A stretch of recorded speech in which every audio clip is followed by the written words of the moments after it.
Baik, perkenalkan nama saya Ida Ayu Oktavianti dengan NIM 2208541049. Di sini saya akan menjelaskan penyelesaian dari riddle yang telah saya buat. Sebelum masuk ke penyelesaiannya, di sini saya akan membacakan soalnya terlebih dahulu. Di sini soal teka-tekinya yaitu suatu hari seorang raja di suatu kerajaan negeri dongeng meminta ajudannya untuk mengadakan suatu permainan, di mana seorang pemain harus memilih di antara ruangan-ruangan yang telah diberikan. Di salah satu ruangan tersebut berisi harta karun dan ruangan lainnya berisi singa. Jika dia memilih ruangan yang berisi harta karun, dia dapat membawa pulang harta karun tersebut. Namun jika dia memilih ruangan yang berisi singa, dia kemungkinan besar akan dimakan oleh singa tersebut. Raja memberi 9 ruangan kepada pemain tersebut. Dia menjelaskan bahwa hanya 1 ruangan yang berisi harta karun, sementara 8 ruangan lainnya berisi singa atau kosong. Selain itu, Raja menambahkan bahwa tanda di pintu ruangan yang berisi harta karun pasti benar. Tanda di pintu ruangan yang berisi singa pasti salah. Tanda di pintu ruangan yang kosong bisa benar atau salah. Berikut tanda pada ke-9 pintu ruangan. Pintu 1, harta karun berada di ruangan bernomor ganjil. Pintu 2, ruangan ini kosong. Pintu 3, tanda ruangan 5 benar dan tanda ruangan 7 salah. Pintu keempat, tanda pada pintu pertama salah. Pintu kelima, tanda pintu kedua atau tanda pintu keempat benar. Pada pintu ke-6 itu tanda pintu ketiga salah. Pada pintu ke-7 menyatakan bahwa harta karun tidak berada di ruangan 1. Pada pintu 8 menyatakan ruangan ini berisi singa atau ruangan pintu 9 kosong. Pada pintu ke-9 ruangan ini berisi singa atau tanda pintu ke-6 salah. Pemain mempelajari situasi itu untuk waktu yang lama. Masalah ini tidak bisa dipecahkan, serunya marah. Itu tidak adil. Aku tahu, tertawa sang raja. Sangat lucu, jawab pemain. Ayo setidaknya beri aku petunjuk yang layak. Apakah ruang 8 kosong atau tidak? Raja cukup baik untuk memberitahunya apakah ruang 8 kosong atau tidak. Ruangan 8 tidak kosong, kata raja. Pemain kemudian menyimpulkan di mana harta karun itu berada. Di manakah harta karun tersebut berada? Baik, penyelesaiannya. Sekarang dalam cerita ini pemain menggunakan logika untuk menemukan di mana harta karun berada. Pertama, raja memberitahu bahwa ruangan ke-8 itu tidak kosong. Pemain kemudian menggunakan informasi ini untuk menyimpulkan bahwa ruangan 8 berisi singa.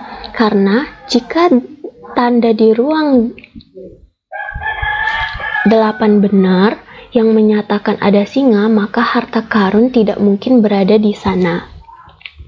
Ini pernyataan yang pertama. Ke-8 ruangan ini berisi singa dan ruangan 9 kosong.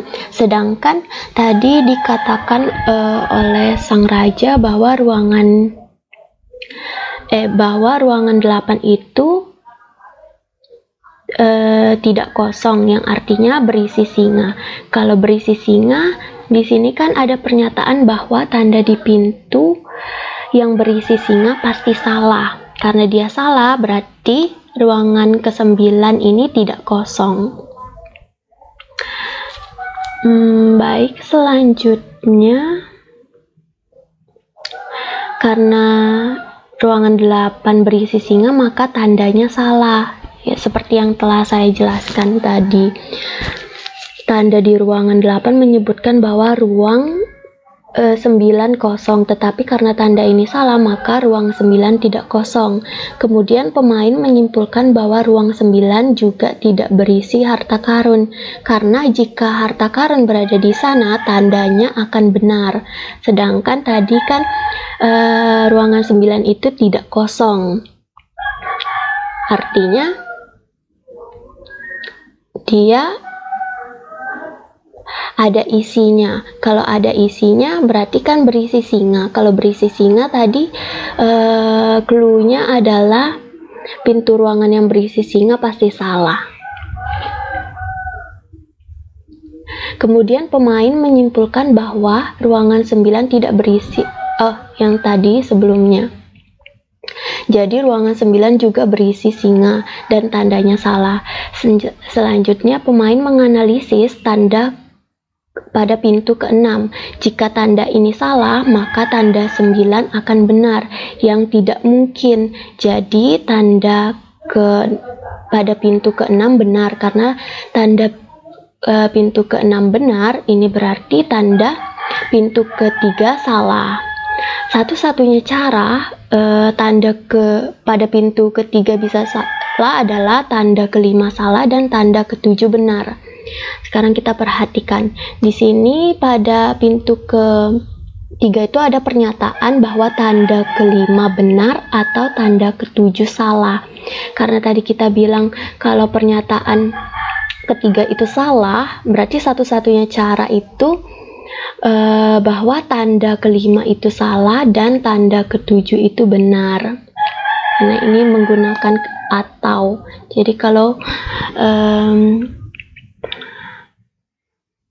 dibuat salah berarti seperti yang saya bilang tadi. Dengan begitu karena dari tanda 3 dia mengatakan tanda kelima itu salah dan tanda pada pintu ketujuh benar, jadi tanda kelima salah itu juga berarti bahwa tanda kedua itu dan tanda pintu keempat salah. Dengan mengetahui tanda keempat salah, pemain menyimpulkan bahwa tanda 1 itu benar. Di sini yang kita peroleh. Nah, dari di sini kan kita udah peroleh nih yang benar itu tanda pada pintu 1, tanda pada pintu ke-6, dan tanda pada pintu ke-7. Dan sesuai dengan clue yang telah diberikan sang raja, yaitu tanda di pintu ruangan yang berisi harta karun pasti benar.